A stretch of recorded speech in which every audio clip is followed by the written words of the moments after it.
속지 않는 삶의 제를 드리는 풍수명가 이춘기입니다. 이번 시간에는 피라미드는 천기를 이용한 인류 최초의 발전소였음이 밝혀졌다라는 내용으로 말씀드리겠습니다. 구독과 좋아요, 알람을 부탁드립니다. 세상에는 현대 과학으로도 도저히 규명할 수 없는 불가사의한 것들이 상당수가 있습니다. 그 중에 하나가 고대 이집트 왕의 무덤으로 알려진 거대한 돌무더기 피라미드입니다. 이 피라미드는 동양의 풍수지리사상과는 전혀 관계가 없는 것입니다. 그러나 현대에 와서 서양에서 이에 대한 연구가 많이 이루어졌고 우리나라에서도 건축물이나 실생활에 피라미드의 원리를 적용하는 사례를 가끔 볼 수 있습니다. 풍수지리는 땅 주변의 형국이 천기와 결합된 종합적인 이론인데 비해서 피라미드는 그 자체만으로 효력을 지니는 것으로 알려져 있어서 큰 차이가 있습니다. 그러나 둘 다 생기의 흐름에 바탕을 두고 있는 이론이라는 점에서 상당 부분 통하는 바가 있다고 할 수 있습니다. 그런데 최근에 과학자들에 의해 피라미드가 천기를 이용한 발전소였다는 연구 결과를 발표해서 종래의 학설을 바꾸고 있습니다. 이렇게 보면 피라미드도 구조물리의 지기와 천기를 이용한 것으로 풍수와 관계가 있다고 할 수 있을 것입니다. 더욱이 근래에 들어와서 건축물에 피라미드의 원리를 적용하는 사례가 늘고 있습니다. 그러므로 지금까지 밝혀진 피라미드에 관한 내용들을 풍수적인 참고 이론으로 살펴볼 필요가 있습니다. 피라미드는 그리스어로서 타오르는 중심의 불이라는 뜻으로 지구상에 현존하는 최대의 건축물로 평가되고 있습니다. 이집트 교회에 있는 기제의 피라미드는 5천년 전쯤에 보통 2.5톤 무게의 돌 250만 개 이상을 10만여 명의 인력을 투입하여 20년 이상 걸려 쌓아 올린 것으로 146.6m 높이의 완전한 정사각형 뿔입니다. 아랫부분에 작은 돌을 쌓고 위쪽으로 갈수록 큰 돌을 쌓아서 만들었는데 그 축조 방법에 대한 정확한 이유는 아직 밝히지 못하고 있습니다.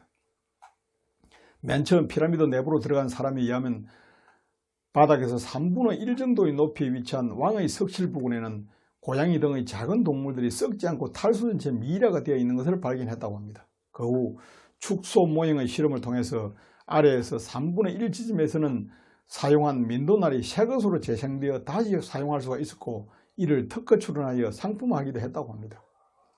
이것은 피라미드 내에서 지기와 천기가 융합되어 특정한 기운을 발산하는 것으로 볼 수가 있습니다. 학자들은 이러한 연구를 토대로 피라미드는 우주의 길을 응축시키는 거대한 콘덴서와 같은 것이라고 정의하기도 합니다. 피라미드의 한쪽 밑면이 230.33m의 정사각형으로 네 변의 합이 921.36m이며 이를 높이 146.6m로 나누면 6.28이라는 숫자가 나옵니다. 이것은 원주율 파이 3.14의 2배가 됩니다. 즉 원의 둘레를 구하는 공식이 2파이r로서 원의 둘레를 반지름으로 나누면 파이의 2배가 되는 원리와 유사한데 그 이유는 아직까지 밝혀지지 않고 있습니다. 또 높이는 지구에서 태양까지의 거리의 10억 분의 1이며 한 변의 길이는 피라미드 인치로 365.23, 즉 1년인 365일과 일치하는 것은 햇빛과 관련된 시설물임을 말해주는 것입니다. 그리고 씨앗에 피라미드의 길을 쏘이는 실험을 통해서 씨앗의 발화율이 30% 정도 높아진다는 놀라운 결과를 보였다고 합니다. 현재 서구 여러 나라에서 피라미드에 대한 연구가 계속되고 있습니다. 미국과 일본에서는 피라미드 안에서의 명상이 긴장과 조바심을 푸는 효과가 있다고 하여 명상 전용 피라미드가 고안되기도 하였습니다. 우리나라에서도 피라미드에 대해 연구하는 사람들이 다수 있으며 그 모형을 응용한 주택과 상업용 건축물들이 늘어나고 있습니다. 피라미드는 바닥에서 3분의 1 지점이 물질 세계이고 3분의 2 지점이 정신 세계라고 합니다. 연구 결과에 의하면 3분의 1 지점에서는 계란이 탈수되는 현상과 우유가 요구르트로 변하는 현상이 밝혀지기도 하였습니다. 피라미드 건축물은 동일한 활용 공간의 일반 건축물에 비해서 훨씬 더 많은 비용이 들고 동일한 면적의 일반 건축물과 비교해보면 공간 활용면에서 크게 뒤떨어지는 비경제적인 건축물입니다. 그렇다고 비용의 차이만큼을 기여의 효과로 보전받을 수 있다고는 보지 않습니다. 그러나 피라미드 자체가 지닌 기여의 효과가 없다고 할 수는 없습니다. 저는 피라미드 모형이 생활 도구로서는 활용할 만한 가치가 있을지 몰라도 건축물로서는 상당히 부적합하다고 생각합니다. 그리고 피라미드의 모형으로 건축을 하거나 생활 도구를 만들 때에는 사각뿔을 비슷한 모양으로 만들어서는 결코 효과를 기대할 수가 없습니다. 피라미드 모형은 앞에서와 같은 밑면과 높이의 정확한 비율에 의해 만들어야 한다는 것이 가장 중요합니다.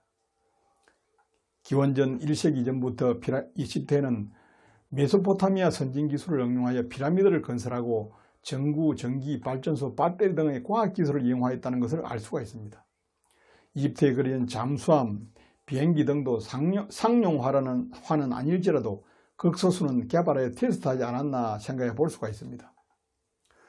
최근에 이집트 쿠프 왕의 피라미드 세 곳에 전자기 에너지가 집중되고 있다는 사실을 과학자들이 밝혀냈습니다. 러시아와 독일 공동연구팀은 대피라미드의 파장이 200에서 600m인 전파 방해 입자를 조사해서 피라미드 내부의 전자기장 분포를 모형화하여 다중극을 분석한 결과 밝혀진 것입니다. 기자의 피라미드 꼭대기에는 원래 금으로 만든 관석이 있었는데 지구 대기층인 이온층에 있는 전하가 원자를 전송할 수 있는 경로로서 거대한 규모의 전류 생산 방법이라고 합니다. 또 백화에 무선 안테나처럼 생긴 것이 있는데 통신수단으로 사용했을 가능성이 있다고 합니다.